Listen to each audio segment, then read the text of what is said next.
So we're going to talk about death today. You ready for an hour of death? Always. All Always. death, all the time with Rabbi Steve Leder.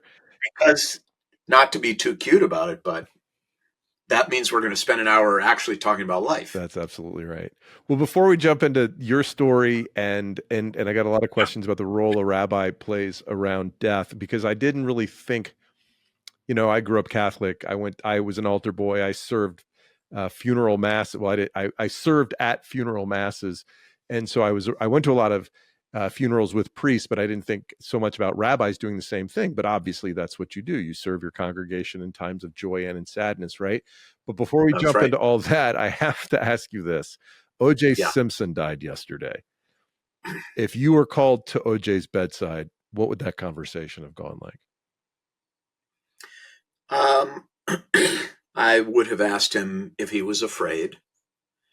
And depending upon his answer, I would have assured him that what is ahead for him is perfect and complete peace and rest, and something that was probably so elusive for him most of his life.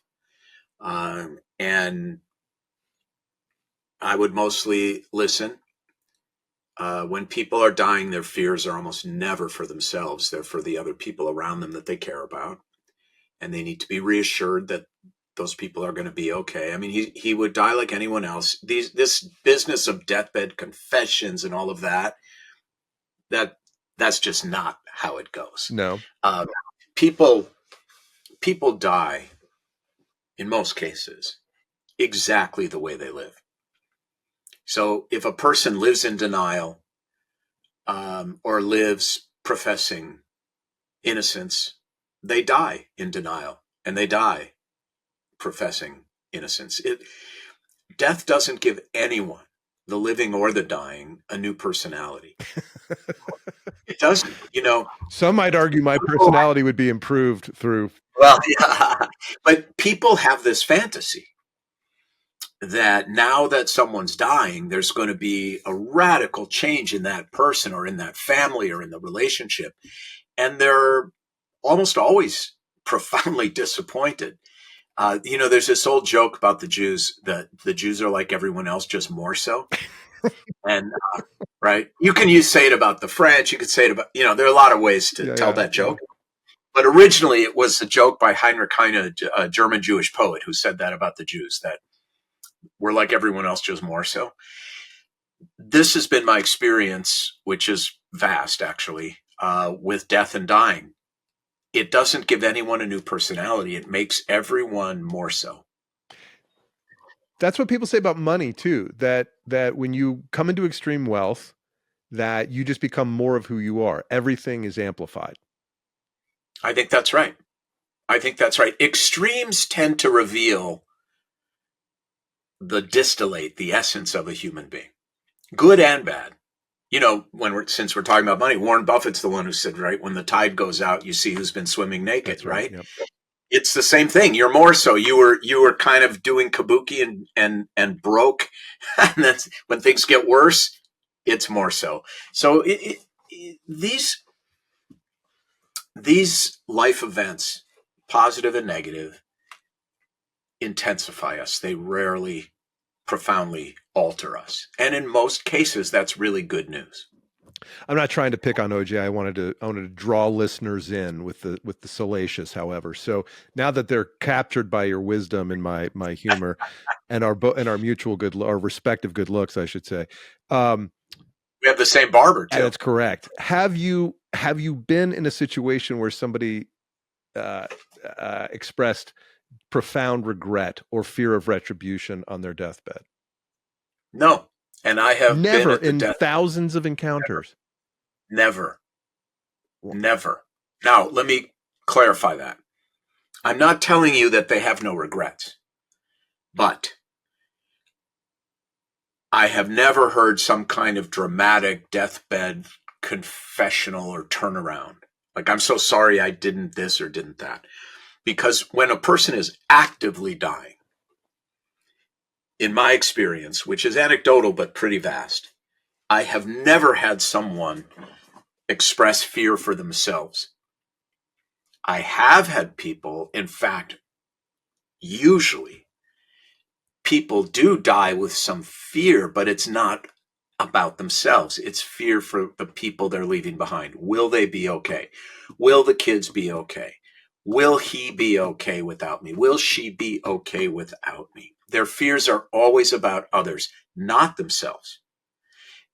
Now, you bring up an interesting question about regret. So, one of the books I wrote, which is called For You When I Am Gone, it's 12 chapters. Each is a question to help you define your life. The very first question is, what do you regret? And here's what I do know about elderly, approaching end of life regret. What most people regret most when they look back on their lives is not something they did. It's something they didn't do. For example, I should have gone on that trip with my girlfriend in college to Istanbul instead of staying home and studying for my econ exam or whatever it is. But it's more profound than that. I should have made peace. I should have honored my child's blueprint more than I did. So there are two kinds. To put it in religious terms, I'll call them sins. To put it in secular terms, I'll call them mistakes. There are two types. There are sins of commission, the things we do. And then there are sins of omission, the things we didn't do. The time we didn't show up to defend someone we cared about, the times we didn't speak out. Who doesn't, since you're, essentially you see things through the lens of money, who doesn't have a missed opportunity business story? Sure. The piece of real estate they wish they had bought, the stock they wish they had bought, right? Or the stock they wish they had dumped. Everyone has these regrets related to what we did not do. And generally, those regrets are rooted in the soil of overthinking, over on the one hand, on the other handing, and subordinating our hearts to our intellect. Say that again. Subordinating our hearts to our intellect.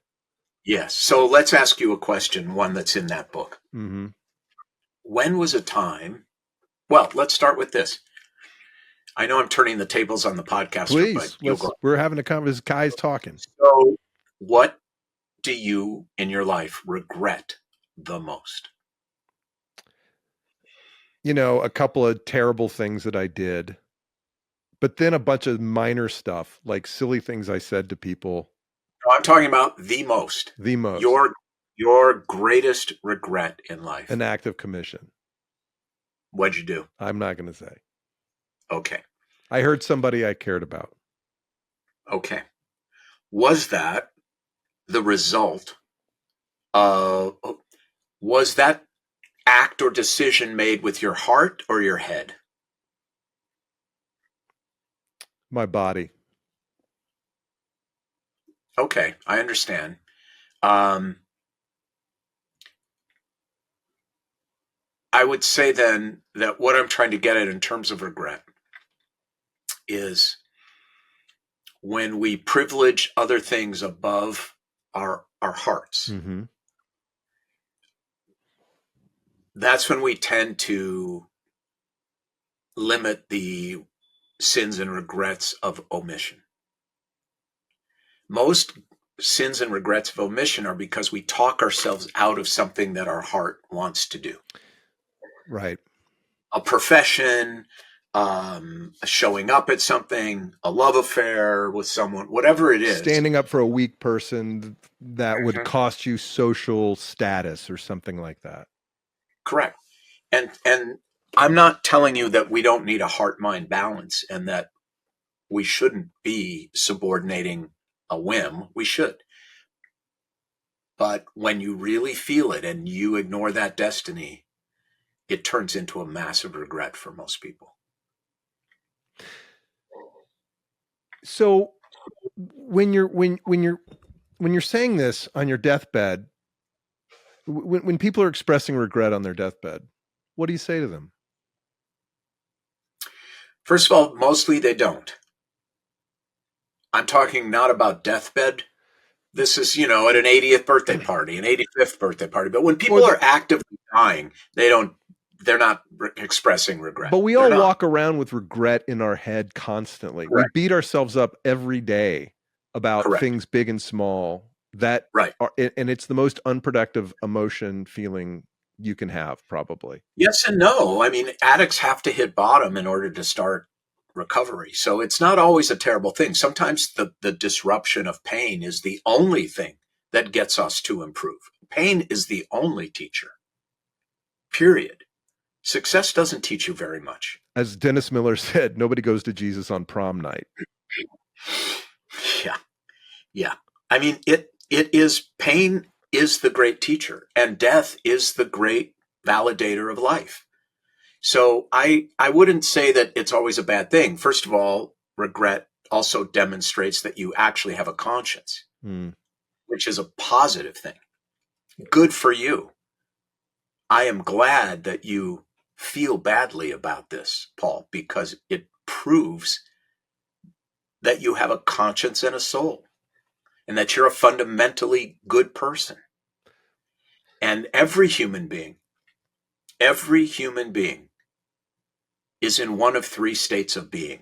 Either has done, is doing, or will do something incredibly stupid. Okay? That is definitionally what it means to be human. Sure, yeah. And that's what I would say to you.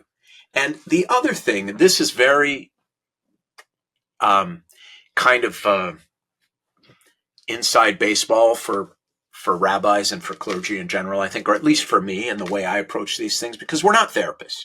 I don't see people for months or years in any kind of therapeutic way.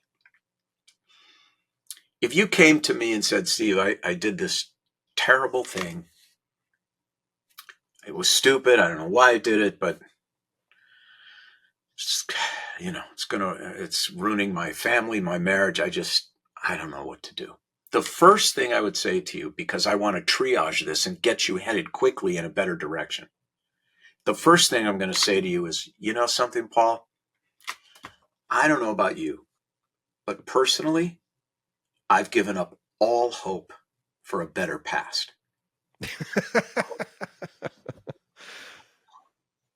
Yeah. You cannot have a better past.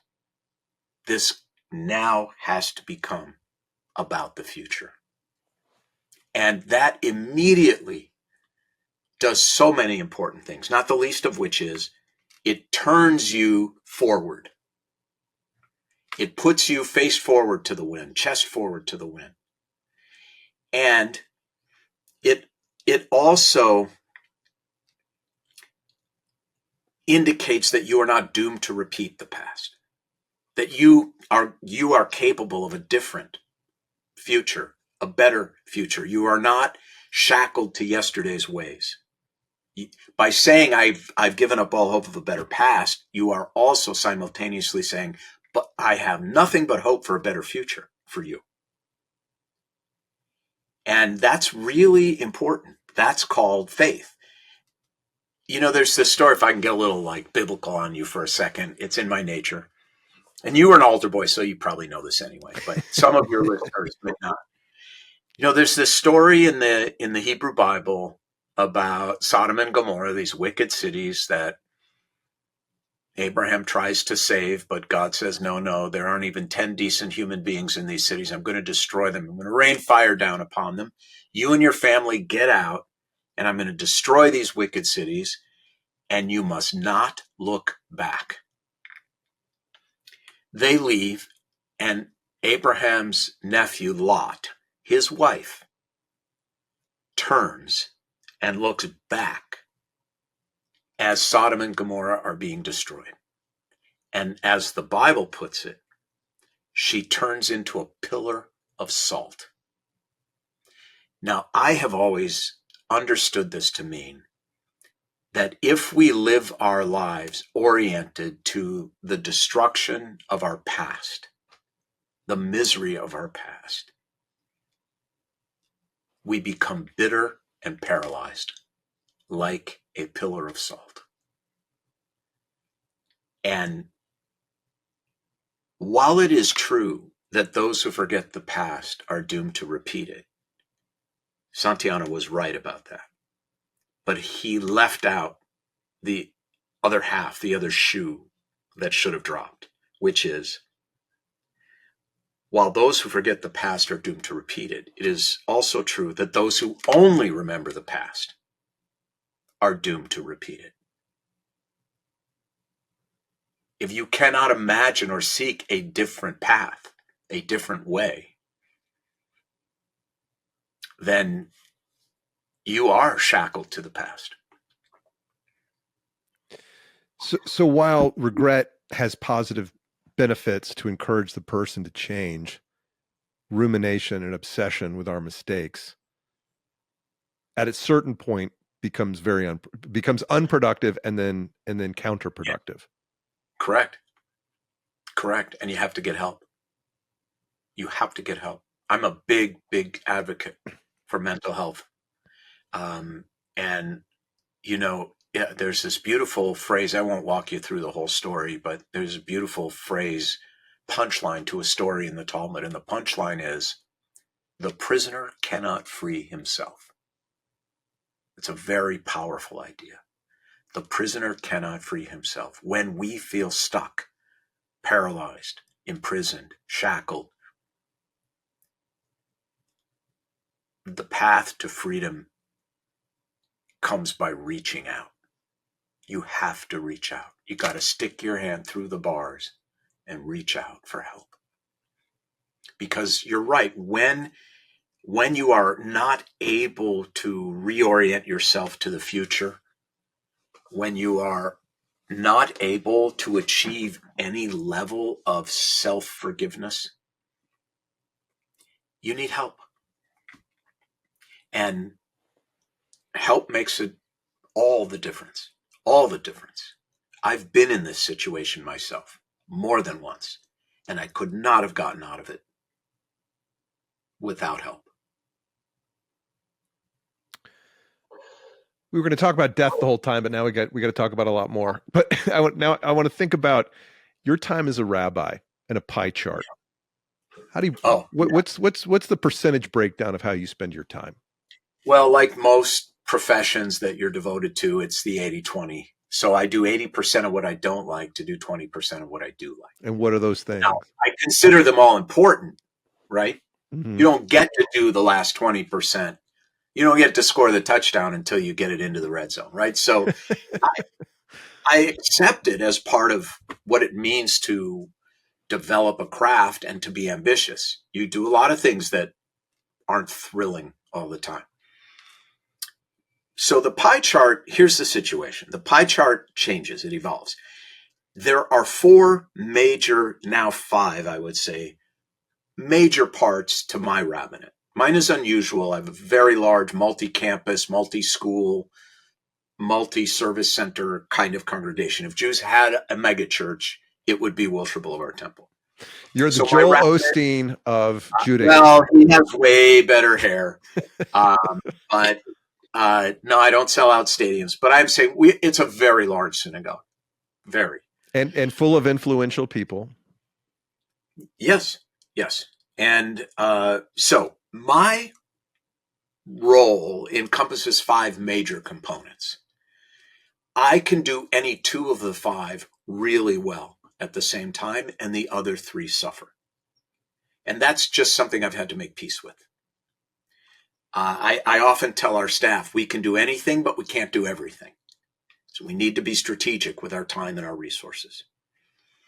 So what are the parts? First of all, taking care of members of the congregation. I call it hatch, match, and dispatch, right? The babies, the weddings, the funerals, the hospital visits, the counseling sessions, all of that. You got to show up and take care of people. They have every right to expect that of you, and you shouldn't be a rabbi unless that's in your heart. So that's number 1. And these are not hierarchical. I'm just giving you all 5. number two, taking care of the staff. We have about 450 people who work for us full time, Wow. and a lot of part-time people, and they have lives and problems too. So I was just on the phone this morning trying to help someone who works for us get her son's MRI done sooner than the month they were told they have to wait. Surely you've got a radiologist in your congregation that can help you. Well, get that done. more importantly, we have physicians and donors at the major hospitals who can help when there's a little boy's health in jeopardy and the system is overburdened. So taking care of our employees. So it's taking care of our members, taking care of our employees and their families. And then there is the preaching and the teaching and the speaking, all of that, and the writing and the scholarship. That's another. Number 4 is the fundraising, because this institution is large and ambitious and therefore needs to be fed. And that relationship building and fundraising takes an extraordinary amount of time and is extraordinarily important.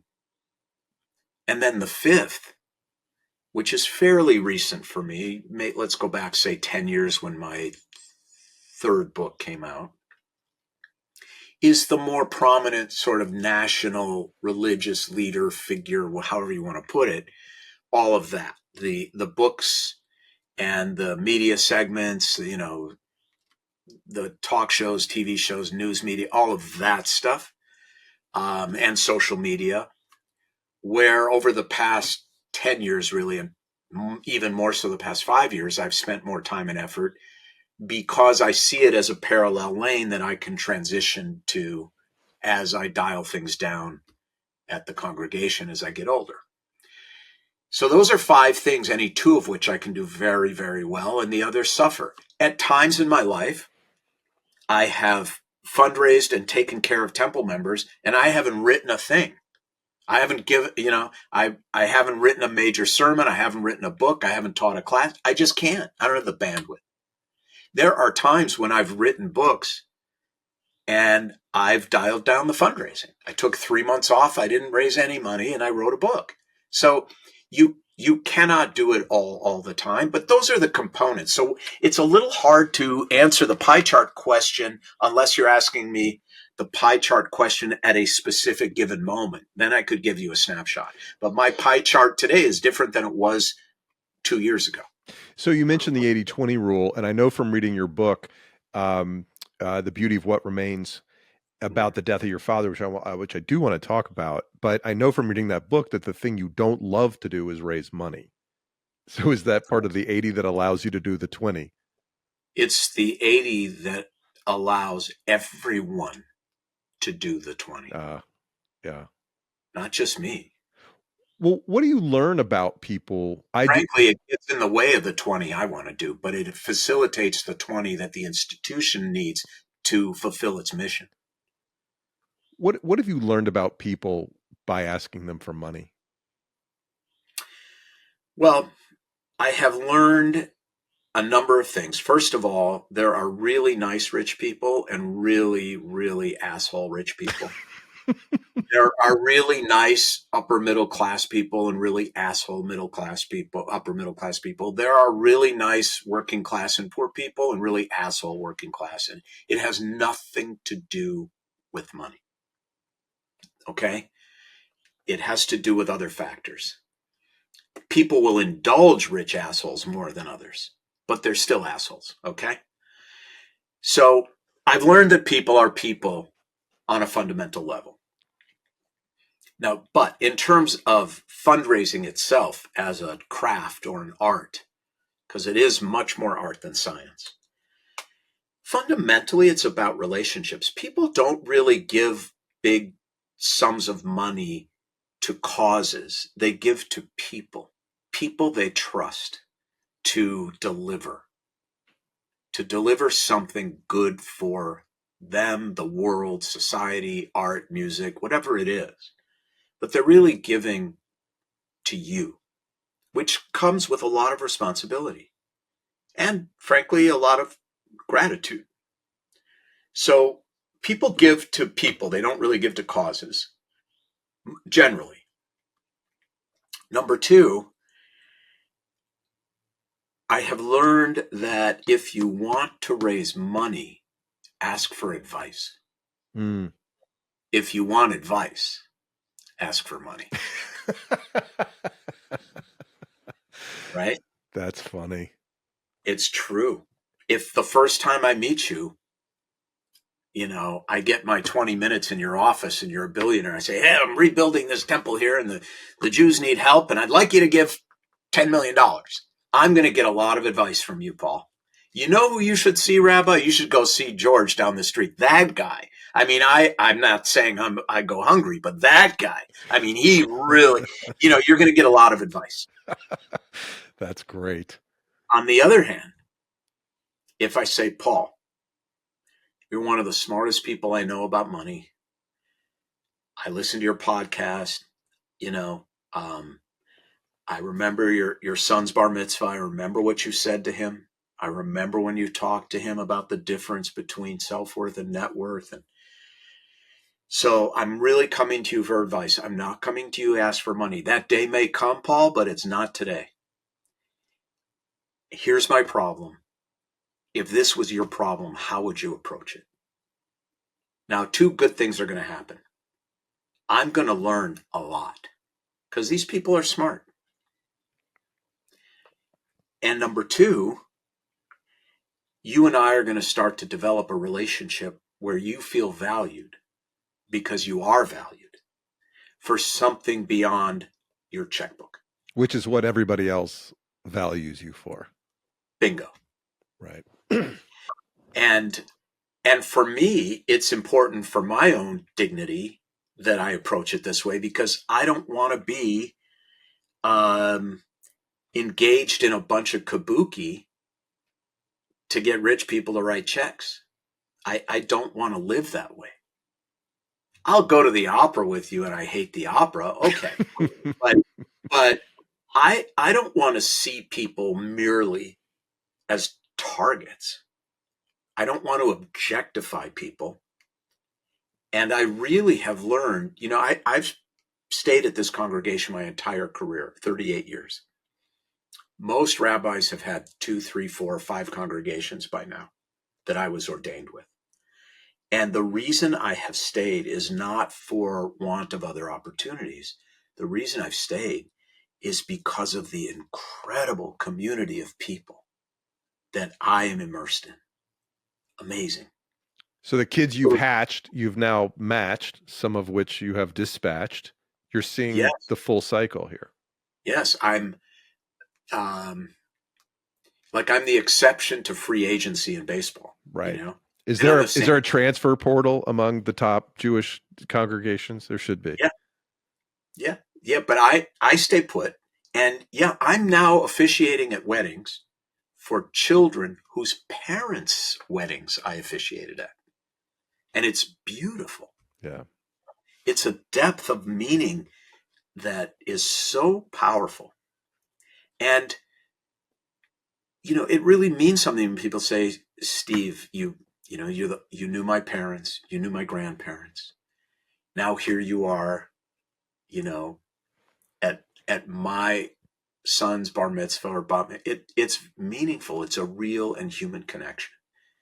And it makes up for the marketing meetings, the budget meetings, the PR meetings, the admissions meetings, the financial aid meetings, all of that stuff, the staff meetings, the clergy meetings. I don't remember the author of that book, Death by Meeting, but it's a very good title. And there is a lot of that 80% that if I'm not there, things won't go the way I feel they should from a directional and quality standpoint. But also that I don't have to be a rabbi to be sitting in that room. So I'm feeling like, what am I, come on, really? I need to be here to talk about unruly kids swinging from the banister? Really? You That's know, probably the Goldberg kids, is my guess. Those If I kids. know Who knows? those. You tell it. You talk about poignant experiences, real human connections, and one of the stories you tell in your book, in The Beauty of What Remains, is this incredible conflict of conscience that you Oh, had, yes. Chapter 4. where, well, why don't you tell the story? I'm assuming I'm it's talking about chapter. Tara. Yeah, yeah. This was the chapter that caused the stir in the Orthodox Jewish world. Oh, I didn't know about that. Well, it would make sense, right? Because I'm not in that Facebook group. yeah, but I'll plenty of room on the bus, Paul. We're not Might be a done little yet. Who surgery knows? involved. Might be a little surgery involved, but so what? Come on. No, we're good there. We're good there. Okay, good to know. Good to know. All right. So this is what happened.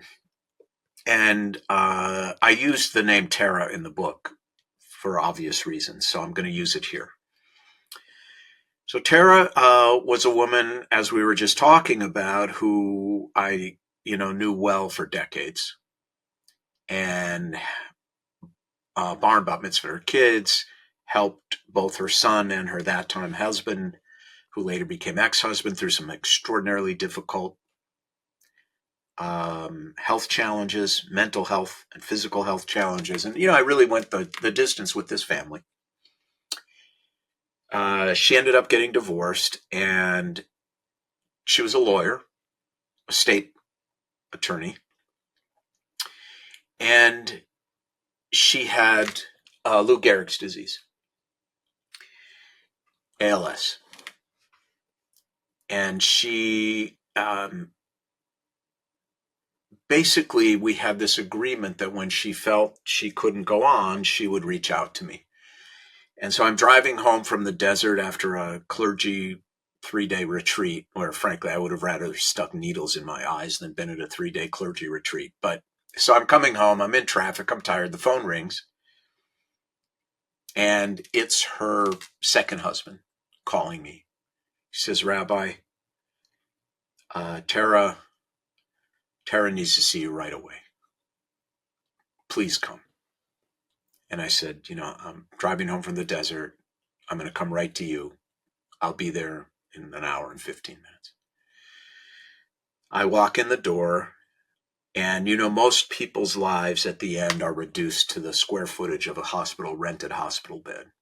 And this was the case. You walk in the house and you just know. First you see the ramp at the front door, and then you walk in and you smell that antiseptic smell. You see the stack of adult diapers in the corner. You see the commode and all of that, and you realize this is the home of a severely compromised person physically. I go up to the bedroom, and Tara, a few days before, had completely lost her ability not only to speak, it was impossible to understand her, it was garbled, but she had lost the ability to point to letters on a chart. So frankly, she could not communicate other than blinking yes or no. So I went in, I held her hand. I said, Tara, I know why you've called me here. And why she called me there was we had this agreement. In California, we have a compassionate death law that if you would die within 6 months anyways of a disease, and you can get 2 doctors to authorize it and a mental health professional, you can be prescribed end-of-life drugs that once you take them, you'll die within minutes. And she was asking me for permission to take the drugs. Without physically being able to speak, I said, I know why I'm here. Are you ready? And, I got the blink yes. And she was really, really struggling to breathe. She had a gape and a torturous looking face and tortured looking face. And she could only grunt. This was really raw. So I said, Tara, I'm going to step out in the hallway for a minute with Paul and her daughter, whose real name I won't use. I'm going to step outside. And I stepped outside with them, and I said, look, from the perspective of Jewish law, she shouldn't do it, because Jewish law has no hierarchical value assigned to life. All lives are of perfectly equal value. Doesn't matter if you're a Down syndrome person or a handsome billionaire, a neurophysicist. It doesn't matter if you have 10 minutes or 10 decades ahead of you to live. All life is of equal value. There is no hierarchical value to life, number one. Number two, Jewish law allows passive euthanasia. In other words, you can remove impediments to death.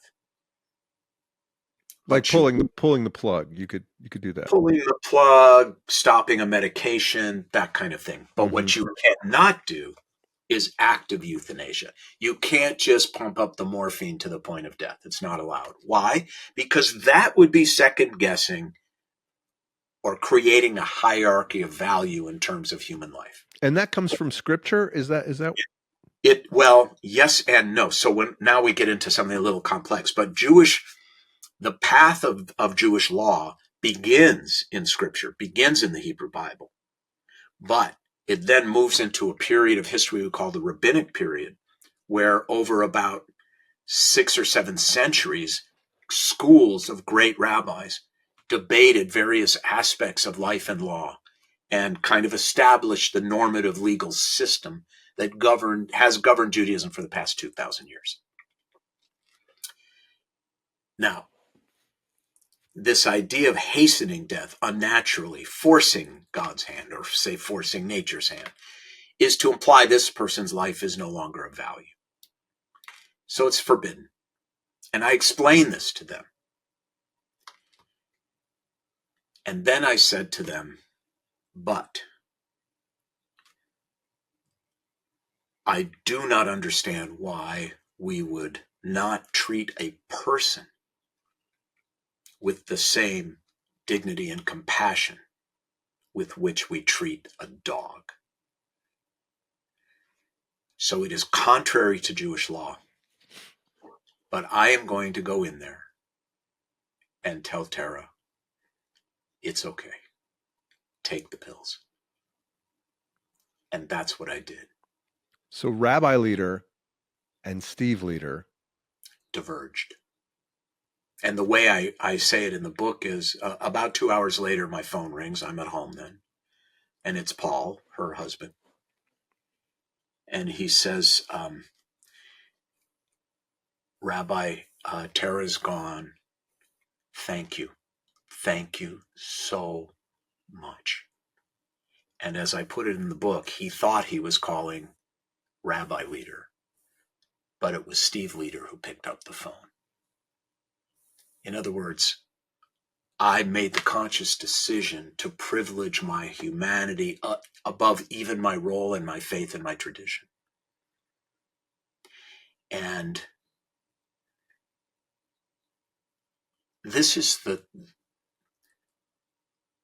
the truth of being on the inside of other people's lives. Like, sometimes the sages they're wrong.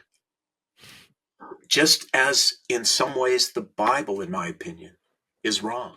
I think it's well documented. There's many places it's wrong. Well, I'm not talking about it from a factual standpoint. That's pretty obvious, in fact. But I don't see the Bible as a book of facts. It's a book of truths. If you try to read the Bible as a book of facts, you're going to have a big, big challenge on your hands. Okay? Get out a highlighter. Yeah, because while there are some facts in it, it's not a book of facts. It's a book of myths. And myth does not mean lie. A myth is a way of describing a truth about the human experience, about the human condition, right? That's Bible. Now, it was certainly right in and of its day. But just as our Constitution has evolved, so too has Jewish law evolved, and so too does life evolve. And At times, I am comfortable saying, look, they were right in their day, certainly in their minds, but I don't believe homosexuals should be stoned to death. I don't believe rebellious children should be taken outside the city gates and thrown off a cliff. I don't know. Do you I have don't, teenagers? I don't, yeah, well, I don't believe that polygamy is really the way to go. I don't believe in animal sacrifice, right? We evolve. And but I think this is also a very important distinction, Paul, between fact and truth. I read the Bible for its truths. I do not read it for its facts because it's not a history book. But what if Noah did not get all those animals on the boat, okay? it's It unlikely? happened. However, are we responsible for the destiny of the creatures on this planet and the planet itself? Yes. And that's the truth of the story. But what if modern doctrine is pulled literally from the Bible? Do you mean what about fundamentalists? Basically, yeah, or parts of Catholicism, which is my family's tradition. Yeah, it's I in my opinion, it is an incorrect understanding of the Bible's intention. The Bible is not a history book and not doctrinal, particularly. The Catholic critique of Judaism was always that it was a religion of deed, not creed. Because it's true, Judaism is essentially a series of prescribed behaviors, not beliefs. I don't think the rabbis cared at all whether you believed in God. What they cared about was that you behaved as if you believed. Mm. And so it is a very this worldly, behavior oriented. We have these commandments we call mitzvot or mitzvah. These are prescribed behaviors, not beliefs. I can't convince you about the importance of the Sabbath, for example, and observing it by saying it's God's word and you must. That doesn't teach you anything. What I can do is say, Paul, try it for 4 weeks in a row and let's talk about it. Yeah. And it's the experiential component. It's the living of it. It's almost like I cannot teach you how to swim with a textbook and a video. I cannot. I could show you YouTube videos about swimming for decades. I could have you read textbooks about swimming. I could bring in Michael Phelps to talk to you about swimming. I could do this for decades. Put you in the deep end and you will drown because I haven't taught you how to swim. I've taught you about swimming, not the same thing. So much of a spiritual or religious orientation is about doing it rather than talking about it. It's about getting in the water, not about reading about being in the water. Shabbat, Sabbath, these things, these traditions have developed to foster community, to foster togetherness, to foster relationships. Yes. And then you look at the Harvard longitudinal studies that say, where does true human happiness come from? And it comes from relationships. Yes. That's not a coincidence. Not at all. Not at all. There is a requirement that there are individual prayers, but very few. A prayer service, or for example, saying the mourner's prayer for a loved one who's died, must be done in the presence of at least 9 other people. You have to have a minimum quorum of 10 to engage in many Jewish activities. I love that it's a quorum. Yeah. Well, what does this do? What does this do? Think about it. Mm. First of all, it prevents you, the sufferer, from being alone. Secondly, it prevents Jews who are serious about their Judaism from living randomly in the middle of nowhere amongst none of their own. It forces community, right? You have to be close to others if you need them in order to fulfill your religious opportunities. And get this, vis-a-vis the Sabbath. If you're a serious Sabbath observer in an Orthodox sense, you don't drive on the Sabbath. So you also have to live within walking distance of a synagogue. Yeah, right. And that also creates community. So there is so much about being together.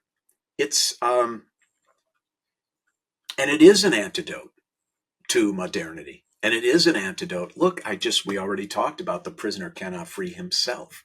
We're not better alone. We're better together. I thought we were going to talk more about death today, and that's fine that we didn't get to as much as I wanted to, but I Part can't. two. Part Pardon two, me. man. Part two. Part I'd love to continue this conversation. There's many times I'll do an interview and I'm like, is it 30 minutes yet? And now I'm dreading the end of this I'll come hour. back. I'll come back. But I cannot talk to you today without asking you what Israel means to you. Oh,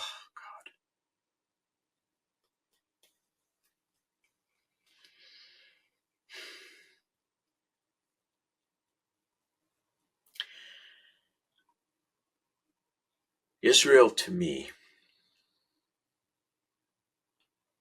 represents the one and only place in the world where being a Jew, being who I am, is normative and organic and connected to the most ancient aspects of my origins. In Israel, in Jerusalem, I lived there for a couple of years. You can walk where Abraham walked, or was said to have walked. You can touch the retaining wall upon which the ancient temples stood. That's called the Wailing Wall or the Western Wall. It was a retaining wall, but that's all that's left. But it's very real. You can be in a place where the bus driver, the vet, the bagger at the grocery store, the barista, all Jews. Where else in the world can you have this feeling of being among your own? And while being among your own, being exposed to such extraordinary diversity. You know, this idea of Israel as a colonizer and white privilege and all that, it's such bullshit. More than 50% of Jews living in Israel are people of color. They were forced out of Arab nations or they came on their own, but most Israelis are people of color. They are from places like Morocco, Ethiopia, Iran, Iraq, Istanbul, you name it, Lebanon, Syria. They're dark. And that too is amazing, that we're siblings and we're so different and so alike. So Israel's just amazing in that sense and powerful. But it also represents the only real guarantee that Jews have against homelessness. And if you look historically at Jewish life, we've been kicked out of a lot of places. It's always been to the peril of those nations. It never goes well for them ultimately, but we have been kicked around the globe. I mean, the first exile was 587 BCE when the Babylonians destroyed the first temple and took us to Babylonia. Or Babylon. And that, we're talking 26, 27 centuries ago. And we've been kicked around the globe. And Israel represents the one place where we know we have a home. I don't remember who said it. Some writer said, home is the place where when you show up, they have to let you in. Yeah. That's Israel for all of us. And also, it's the place where Hebrew lives and breathes as a language. It's not just a language of sacred text. It's a living, breathing, evolving language. And I'm a word guy, and that too is very beautiful. Right now, what it means to me is it's a trigger for all of us who know something about Jewish history. There is no guarantee that Israel will continue to exist. There is no guarantee that Jews will continue to exist. And the world has come close more than once in annihilating the Jewish people, or disfiguring the Jewish people permanently. The Holocaust was a permanent disfigurement. It was the severing of limbs. And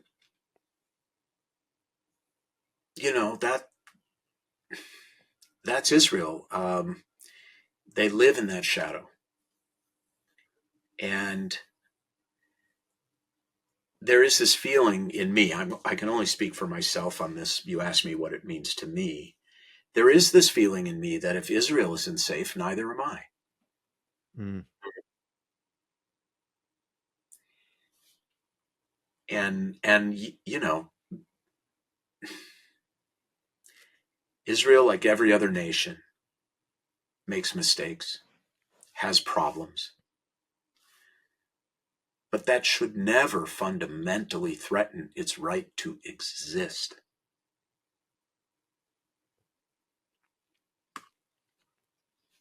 When you see anti-Israel protests or comments from otherwise very intelligent people, what would you like to convey to them? What do you wish they understood? What it is like to be a nation of approximately 7 million, which is about the size, smaller than LA County. A nation of about 7 million Jews. And it's about the size of New Jersey. And it is surrounded by... Much nicer than New Jersey. Surrounded by 400 million Muslims, a small percentage of whom, but nevertheless a very large number of whom, are committed to your complete and total annihilation. I wish they understood what that's like. In Los Angeles, when I'm trying to explain it to people, I say, imagine 150,000 guided missiles on Mulholland Drive pointed at Studio City. Right. That's Gaza and southern Israel, by the way. That's the distance. 1 freaking mile. Hezbollah in the north has 150,000, not rockets, made out of drain pipe like in the south. We're talking about Iranian provided laser-guided missiles capable of reaching all of Israel. What if you were an American living in Studio City and there were 150,000 guided missiles on Mulholland, and people who hate and deny your right to exist have their finger on the button? What would you do? What would you want? Anything they could. Yeah, what would you ask of your government? And I would also say that it's very important to disambiguate Hamas from the larger Palestinian community and ethos. I am pro-Palestinian. I am anti-Hamas, and I am anti-Hezbollah. The Palestinians have been the doormat of the Middle East for 75 years at least. The doormat. They deserve better. They deserve better from their own leaders. They deserve better from their Arab brethren and Arab nations. The president of Egypt said, we will kill millions to protect our border. He wasn't talking about millions of Israelis. He was talking about citizens of Gaza. We will kill millions. Nobody wants them. Jordan doesn't. Syria doesn't. Egypt doesn't. No one. they deserve better from their Arab brethren, and they deserve better from Israel, and they deserve better from us. Now, here's the disambiguation. However, that very legitimate, deserving, complex, nuanced conversation and agenda has nothing to do with Hamas and October 7th. Nothing. Because Hamas's mission has nothing to do with the betterment of Palestinians. They want one thing and one thing only: dead Jews. Not dead Israelis, dead Jews. Anywhere in the world. Everywhere in the world. Not anywhere, everywhere. I want people to understand this, that we have a duty to humanity to oppose Hamas and Hezbollah and Islamic Jihad and the Islamic Brotherhood. And we have a duty to the Palestinians who are not filled with hatred to improve their lives. And the other thing I would say, you got me going now, we need a part two. The other thing I will say to you is, and this feels and sounds very harsh, we also have to disambiguate murder and killing. Hamas murdered and forced Israel to kill. Now they, of course, then can flip the script and pretend that the victimizer is the victim. That's the playbook. Their playbook is working quite well. It always has. It always has. They attack. Israel defends itself, and then they position themselves as the victims. And they use the body count to justify their victimhood. Now, again, I do understand how harsh and even heartless this sounds, but war is generally harsh and heartless. And certainly raping, murdering, gang raping, sodomizing, dismembering, burning, torturing, that is inhumane. So that's what we're responding to here. Okay, this was unprovoked. When, people said to me in the beginning, Rabbi, what about the commandment, thou shalt not murder? I said, well, there is no such commandment. The commandment is, thou shalt not kill. I said, there is no such commandment. That's not the commandment. It's thou shalt not murder. Lo tirtzach is the Hebrew. It's a different word in Hebrew, just like English. Murder and killing are not the same word, and they are not the same thing. We are not allowed to murder. We are allowed to kill murderers and to kill in self-defense. And yes, there will be collateral damage. Now, then we get to the body count metric. Yes, but 1,200 people, Israelis, were killed and 240 were kidnapped, and now there are 30,000 dead in Gaza, and half of them are not terrorists, et cetera, et cetera. It's disproportionate. Okay, so what are the Israelis supposed to do? Are they to be proportionate? What are they supposed to do? Wait for a music festival in Gaza? Go to the music festival and rape and murder 1,200 people and kidnap 240, not 241, 200.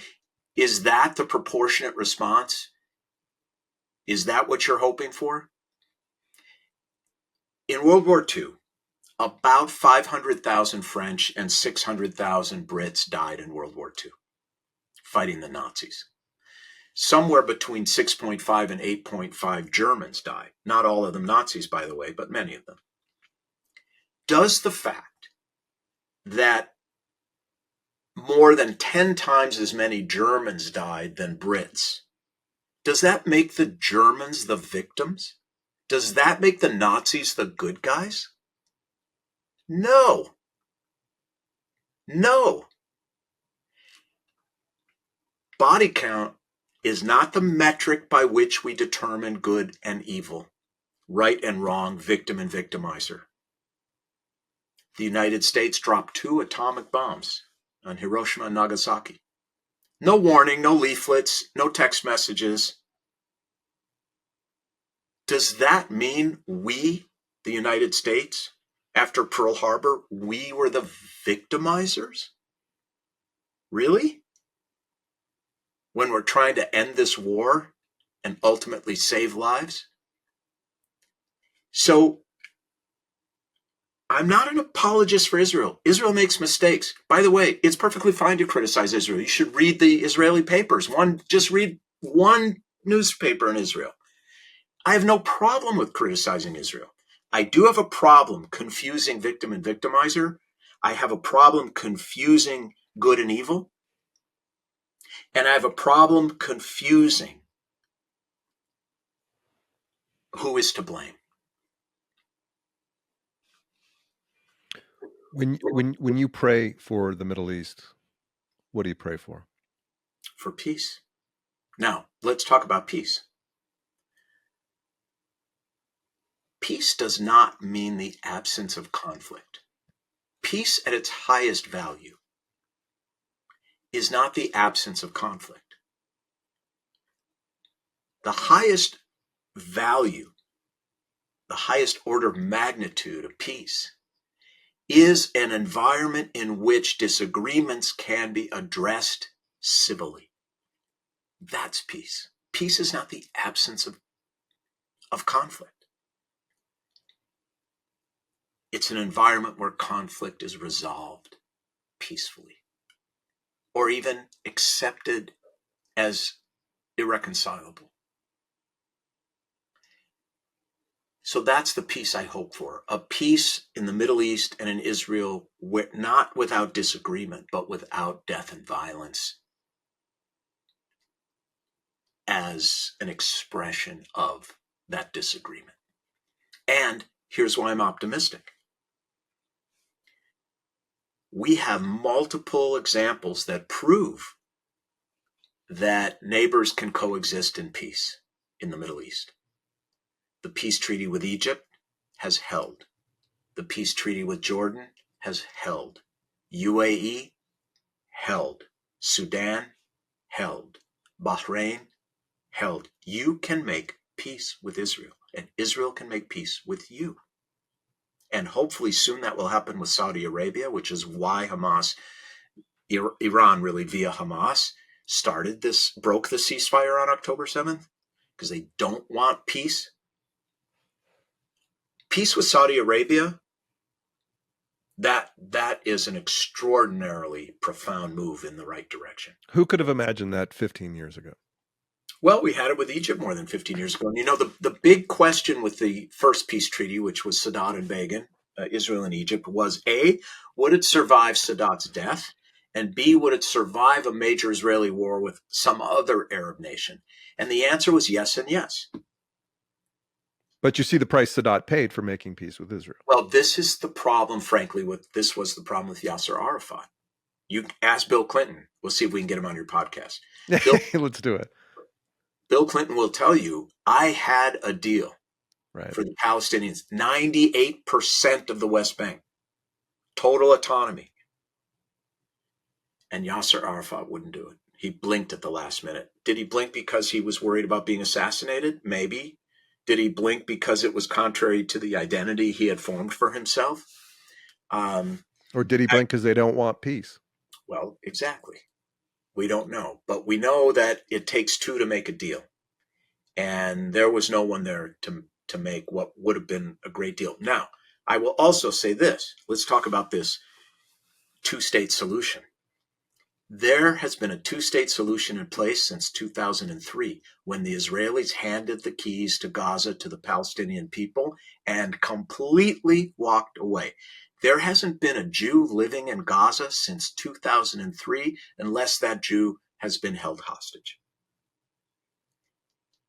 The Palestinians were given Gaza as a state.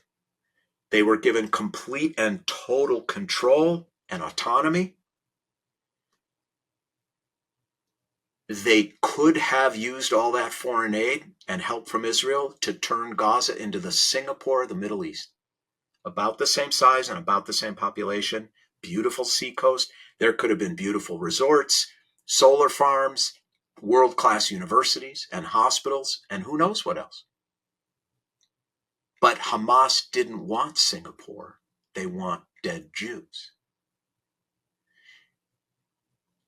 So there has been a two-state solution in place. And I have to say, look, I believe the Palestinians deserve a state, but we gave them something very much akin to a state with their own autonomy. And what did we get in return? Did we get peace or rockets?